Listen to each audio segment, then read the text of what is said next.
क्या घटनाक्रम था, किस तरह से सर पूरा वर्कआउट हुआ?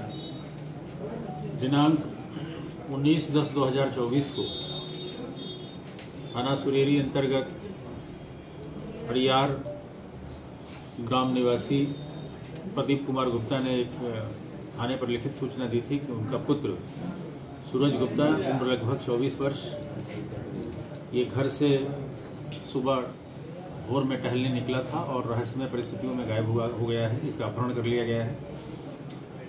इस सूचना पर तत्काल समुचित धाराओं में अभियोग पंजीकृत हुआ और चूंकि एक बड़ी सनसनीखेज घटना थी, पुलिस की टीमों का गठन किया गया और पुलिस अधीक्षक जनपद जौनपुर के नेतृत्व में इसमें 5 टीमें लगातार काम कर रही थी। स्वाट सर्विलांस की टीमें काम कर रही थी और इसी दौरान इस अपहृत ने अपने कई लोकेशन बदले और अपने मोबाइल से ही उसमें से सिम को निकालकर और वाईफाई के माध्यम से व्हाट्सएप का प्रयोग करते हुए इसने 40 लाख रुपए फिरौती की मांग की अपने घर वालों से।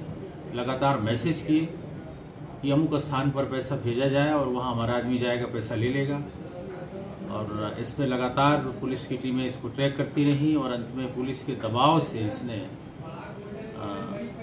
इसी इलाके में इसको आना पड़ा और हीरापट्टी मलेथू के पास सुरेरी में अंत में पुलिस की टीमों ने इसको रिकवर कर लिया है। और पूछताछ में इसने स्वीकार किया कि ये वास्तव में इसका अपहरण नहीं हुआ था, ये स्वयं ही अपने अपहरण की कहानी को इसने बनाया था और खुद ही इसने फिरौती की मांग की थी अपने घर वालों से। ये सारी चीज़ें इसने स्वीकार किया है और इस स्वीकारोक्ति के बाद इस घटना का अनावरण हो गया है और जो अपहरण का मुकदमा लिखा गया था इसको तरमीम करते हुए फिरौती की धारा में 308 और 318 BNS के अंतर्गत अपराध पाते हुए इसमें इसको गिरफ्तार करके और जेल भेजने की कार्यवाही की जा रही है। मोटिव ऑफ क्राइम क्या था? मोटिव ये है कि यह बहुत ही रहस्यमय व्यक्ति है और ये कई चीज़ों को फील करना चाहता है कि हम ऐसा करेंगे तो हमको क्या लगेगा। तो ये थ्रिल में और जुनून में ऐसा करना अभी तक ये पाया जा रहा है और इसके द्वारा ये बिल्कुल फैंटेसी की जा रही है कि हम किडनैपिंग करेंगे तो हमको कैसा लगेगा, हम खुद को अपने किडनैपिंग की सूचना देंगे तो हमको कैसा लगेगा। तो इस तरह की मानसिकता से इसने इस घटना को अंजाम दिया है, ऐसा अभी तक एविडेंस मिला है।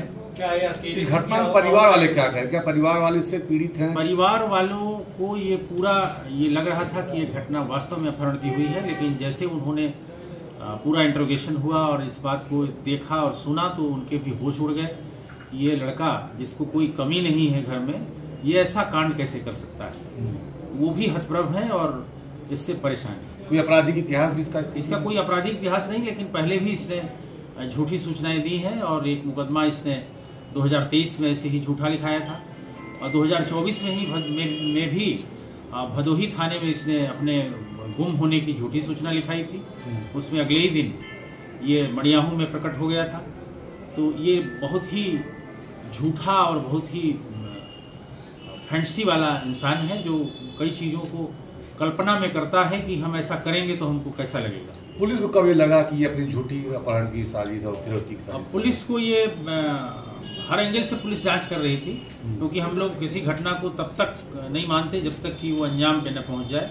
तो हम लोग ये मान के चल रहे थे कि ये घटना अपहरण की भी हो सकती है और इसी दिशा में हम लोग काम कर रहे थे। लेकिन कुछ ये लग रहा था कि कोई वास्तव में अगर रियल अपराधी होगा तो जिस तरह के मैसेज कर रहा था उस तरह के मैसेज पर हम लोग को भी डाउट हो रहा था।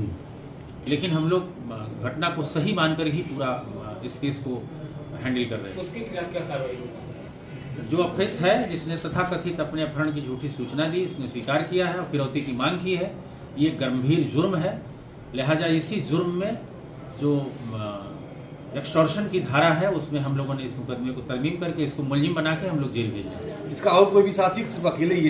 इस घटना में अभी तक किसी साथी के शामिल होने की बात प्रकाश में नहीं आई है, कई लोगों से इसने चर्चा की थी, उन लोगों ने इस बात को तस्दीक किया था, लेकिन इस घटना में उनके संलिप्त होने की अभी तक कोई जानकारी नहीं। और वीडियो में एक फोटो वायरल हुआ था, तो वीडियो में उसका अपहरण किया गया है, तो उसका क्या तर्क? इसमें ये बात आई कि ये जिस बस से ये सफ़र कर रहा था, उस बस पर इसने रिक्वेस्ट करके और किसी से फ़ोटो खिंचवाई थी। एक